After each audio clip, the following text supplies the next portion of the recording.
You're a good worker, Daniel, but this is a workplace, not a church. I wasn't preaching, I was praying. Doesn't matter. Clean out your lockers. 15 years and this is how it ends? That's not my decision. That's from... Company policy is company policy. Clean out your locker. 15 years, Marcus. 15 years, and this is how it ends? That's not my decision. That comes from upstairs. The man who signed that termination letter had no idea he was signing the first page of his own company's downfall. Daniel Whitmore walked out of that warehouse carrying a cardboard box under one arm, with no severance, no apology, and no explanation beyond a two-line memo about maintaining a neutral workplace environment. What he didn't know, standing in that parking lot with everything he owned from 15 years of work fitting into a single box, was that a single Tuesday night ride, months away, would set in motion a chain of events that would end with the very man who fired him losing everything he'd built his career on. Stay until the end, because the way this unfolds is not what you're expecting. If stories about faith under pressure, quiet obedience, and a God who sees what management overlooks resonate with you, subscribe. There's a lot more coming. There is a particular kind of humiliation that comes from being punished for the one thing you refuse to apologize for. It isn't loud. Nobody raises their voice. They simply hand you a folder and walk you to the door, as though 15 years of showing up early counted for nothing at all. I know that walk. I know the way the fluorescent lights hum overhead while your coworkers suddenly find something urgent to do, so they don't have to watch you go. Over the years I spent working the floor at Halden Logistics, I learned that some silences carry more weight than any argument ever could. What I didn't know that day was that the very same silence that felt like defeat was about to become the loudest thing in my life. This is the story of what happened next, and I promise you it isn't the story you think it is. I had worked at Halden for 15 years. I started on the loading dock at 22, and worked my way up to shift supervisor by the time I was 30. I was never the loudest man on the floor. I never made a point of my faith in front of anyone. I simply had one habit that never changed in all that time. Every day, during my 10-minute break, I stepped into the stairwell beside the east dock, and I prayed, sometimes out loud, mostly under my breath. For my wife, Claire. For our daughter Emily's asthma, which always seemed to flare up in the cold months. For two guys on my crew, Bobby and Tyrell, who were quietly going through a divorce and a bankruptcy in the same difficult year. It was never a sermon. It was never intended for an audience. It was simply a man speaking honestly to the only one who had never once let him down. For a long time, nobody minded. Then Halden was acquired by a private investment group, and everything shifted. New ownership arrived, followed by a new management structure, and eventually a document titled Workplace Culture and Neutrality Guidelines, which nobody on the floor had asked for or been consulted on. I did not think it applied to me. I was not handing out pamphlets. I was one man, alone in a stairwell for 10 minutes a day. But a complaint was made, quietly, by someone I never identified to this day, and the new operations director, a man named Marcus Felt, decided it was an opportunity to demonstrate how seriously the new leadership took its policies. What I didn't understand yet was that Marcus wasn't simply enforcing a rule. He was setting an example, and I was about to find out exactly what kind. I still remember the walk to his office.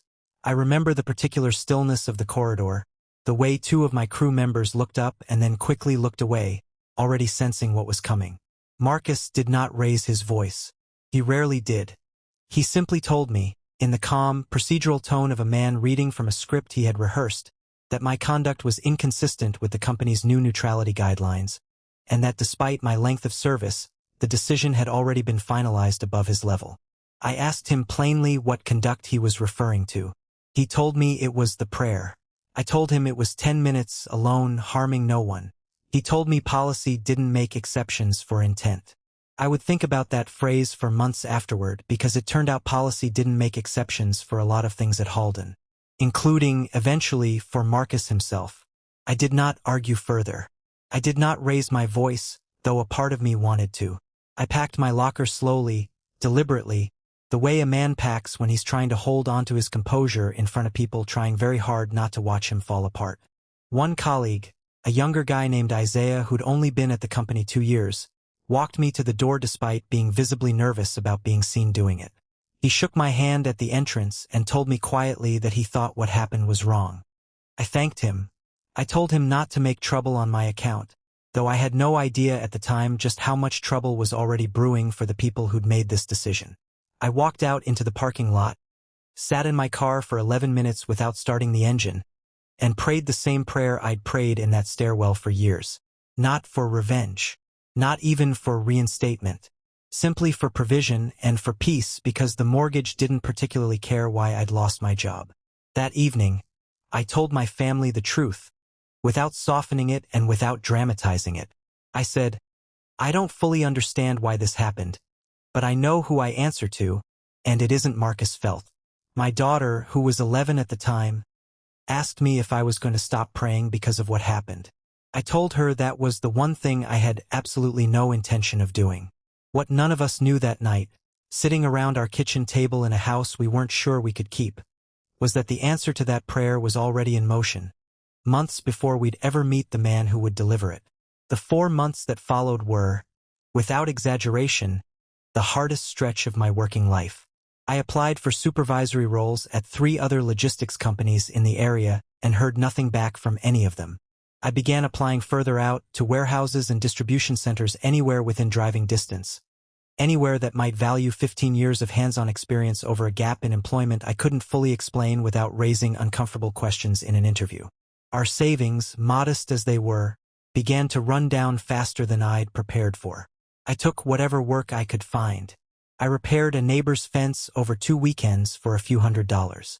I started driving for a rideshare app in the evenings, often not getting home until well past midnight, exhausted, my back aching from the driver's seat, my pride bruised in ways I didn't discuss with anyone, not even Claire. I never told my former co-workers at Halden how bad things had gotten. I never posted about it online. There was no campaign, no open letter, no attempt to shame the company publicly. Some of that restraint was pride, if I'm honest. Some of it was a genuine belief that airing the situation wouldn't change anything, and might make things harder for the people I'd left behind on that floor, several of whom quietly checked in on me over those months, always careful never to be seen doing it during work hours. What I did instead, most nights, in whatever stairwell, driveway, or gas station parking lot I happened to find myself in, was pray. The location changed. The habit did not. And somewhere out there, a man I hadn't met yet was about to book a flight that would put him in the back of my car. Then came the ride that changed everything, on an unremarkable Tuesday night in early autumn. It was a late fare, an airport pickup requested for just after 11. The passenger was an older man, maybe late 60s, dressed in the understated way that suggests money rather than announces it. He was quiet at first, the kind of passenger who clearly doesn't want conversation, and I respected that and drove without speaking for the first few minutes. Somewhere around the 2nd or 3rd mile, almost as an afterthought, he asked me how my night was going. I nearly gave him the standard answer. What I said instead is the reason you're watching this video right now. I told him the truth. I said it had been a difficult year, that I'd lost a job I genuinely loved over something as small as praying quietly on my break, and that I was doing what I could to trust things would work out. I wasn't trying to impress him or move him or make a point. I was simply tired of pretending everything was fine to strangers who'd forget me within the hour. What I didn't know was that this particular stranger wasn't going to forget me at all. He went quiet for what felt like a long moment. Then he asked me, in a different tone than before, more precise, more attentive, the name of the company. When I told him Halden Logistics, he asked me to repeat it, and then he asked a follow-up question about when the ownership had changed. I found that odd, but I answered honestly, still with no idea why a stranger in the back of my car would care about the internal history of a mid-sized logistics company. I found out the reason a lot sooner than I expected. When he stepped out of the car at his destination, he handed me a business card along with his fare and a generous tip. He introduced himself as Richard Colton and said he led an investment fund that had recently completed a routine review connected to Halden's new ownership group, the very same group that had installed Marcus Felt and authorized the culture policy that cost me my job. He said he'd like to hear the full story properly, over coffee, rather than in the back of a car at midnight. I thanked him, took the card, and honestly didn't expect to call it. I had no idea I was holding the first thread of something that would eventually unravel an entire company. I want to be honest about that week. I sat with that card on the kitchen counter for 4 days before I called. Part of me assumed he was just being polite, the way people sometimes are after an unusually candid conversation late at night, with no real intention of following through. Claire encouraged me to call. She said if nothing came of it, we'd lost nothing but the cost of a phone call, and if something did come of it, we owed it to ourselves to find out. I called on the 5th day, and that phone call is where this story actually begins to turn. 2 weeks later, I sat across from Richard in a quiet coffee shop not far from his office, explaining exactly what had happened. The stairwell, the memo, the termination folder I'd kept, more out of habit than hope, in the bottom drawer of our filing cabinet at home. He listened without interrupting, occasionally jotting a note, the way I imagine he did in every serious meeting he attended.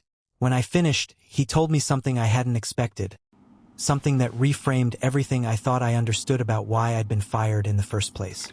His fund's audit team had already flagged concerns about Halden's new leadership, concerns that on the surface had nothing to do with me at all. Inconsistencies in safety reporting, inflated performance figures presented to the board, and a pattern of what several employees, speaking anonymously, described as retaliation against anyone who questioned Marcus Felt's decisions. My termination, small as it had seemed to me at the time, became one more data point that helped connect complaints from a dozen other former employees who'd each been too isolated or too afraid to speak up on their own. I hadn't just lost my job over a stairwell prayer. I had, without knowing it, become part of a pattern that was about to catch up with the entire leadership team. What followed over the coming months wasn't dramatic in the way these stories are sometimes imagined. There was no confrontation, no headline, no boardroom scene with raised voices. There was, instead, something quieter and in some ways more sobering. An investment fund gradually withdrawing its confidence, and eventually its capital, from a leadership team it no longer trusted. Over the following quarter, Halden's ownership group lost its primary financial backer. A restructuring process began, prompted not by any single complaint but by an accumulation of evidence that had been building long before I ever stepped into that stairwell.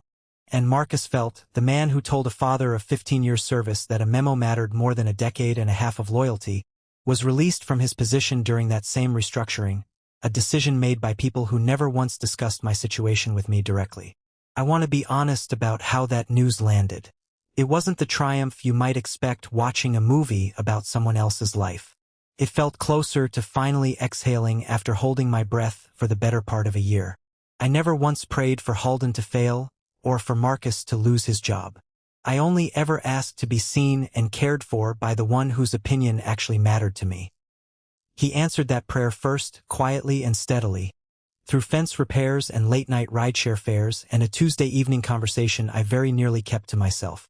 Everything that followed felt less like something I'd achieved, and more like accounts being settled that I never thought to ask anyone to settle. There's one conversation from that period I've never told publicly until now. About 6 weeks after my dismissal, before I had any idea Richard existed, I ran into Isaiah, the young coworker who'd walked me to the door on my last day, at a gas station near my old route. He looked uncomfortable seeing me, the way people sometimes do when they feel a kind of secondhand guilt for still having the job you lost. He told me, quietly, that morale on the floor had noticeably worsened since I left, that 2 more supervisors had since resigned, and that Marcus had grown increasingly difficult to work under, quick to discipline, slow to acknowledge good work. He asked me if I regretted what happened. I gave him the honest answer, which was that I regretted the financial strain on my family a great deal, but that I did not regret those 10 minutes in the stairwell, not for a single day.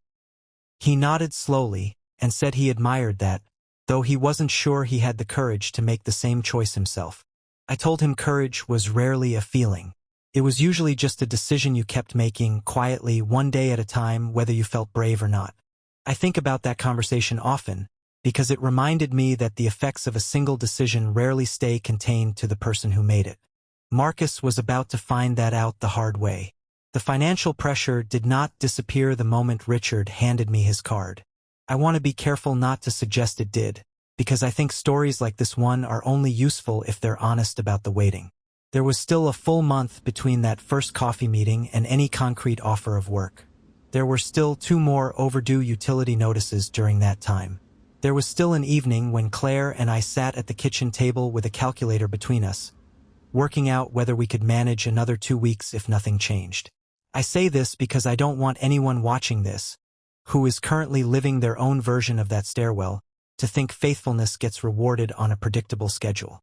It doesn't. It gets rewarded in God's timing, which rarely matches ours, and which very often asks for more patience from us than we believe we have left. What changed eventually was not simply my income. It was something quieter and, in hindsight, far more significant. The company Richard introduced me to, a mid-sized logistics firm called Meridian Freight, didn't merely allow a chaplain on-site as a box-checking gesture. During my first week there, my new operations director, a woman named Patricia Reyes, asked me directly, without any prompting at all, whether I had a faith background and whether the company's quiet room, a small and used office they'd converted for exactly this purpose, would be of any use to me. I remember sitting in my car afterward for several minutes before starting the engine, because it was the first time in over a year a workplace had asked me that question with genuine curiosity instead of suspicion. It was a small thing. It didn't undo the previous year, but it told me something about the kind of ground I was now standing on. I started at Meridian as a shift supervisor, the same role I'd held at Halden. Within 14 months, I was overseeing operations across 2 of their regional facilities. My family never missed a mortgage payment during that period, not because I found some clever workaround, but because for 4 difficult months, a much bigger plan than mine was quietly rearranging a stranger's Tuesday night flight schedule, so our paths would cross at exactly the right moment, on exactly the right road, in exactly the right city. Now here's the part of the story people always ask me about. What happened to Marcus? Marcus Felt was not simply dismissed and forgotten, and I want to be careful here, because what happened to him is not something I take satisfaction in, and I don't believe it's really the point of this story. I heard, secondhand and much later, that after leaving Halden, Marcus struggled for some time to find a comparable position, partly because the restructuring at Halden had become something of a cautionary case study, discussed quietly among people in the logistics industry. Word travels fast in that world, and a man who'd once told a 15-year employee that policy didn't make exceptions found himself, ironically, on the receiving end of an industry that didn't make many exceptions either. I never once wished hardship on Marcus. When I first heard the news, my honest reaction was something closer to sorrow than vindication. The sorrow of watching someone build a career on decisions that eventually caught up with him, in ways far bigger than the memo he once handed me. I've prayed for him more than once since then, not for performance, but because I genuinely believe that's what I'm called to do, whether or not it feels satisfying in the moment. 2 years on from that Tuesday night airport fare, I still keep Richard's original business card in the same drawer where I once kept my old Halden termination folder. I've never needed to call him again for anything beyond an occasional message around the holidays, but I keep the card as a kind of marker, a physical reminder that the ordinary, unremarkable decision to be honest with a stranger in the back of a car changed the direction of my family's life in ways no amount of job applications ever could have. I still work in logistics. I still supervise a floor of people who are, in their own quiet ways, carrying difficulties I know nothing about. And I still step away for 10 minutes most days, wherever I happen to be, to speak honestly with the one who was listening long before Richard ever got into my car, and who will still be listening long after this story is forgotten. I think about that stairwell often, even now. 10 minutes a day. No audience. No strategy.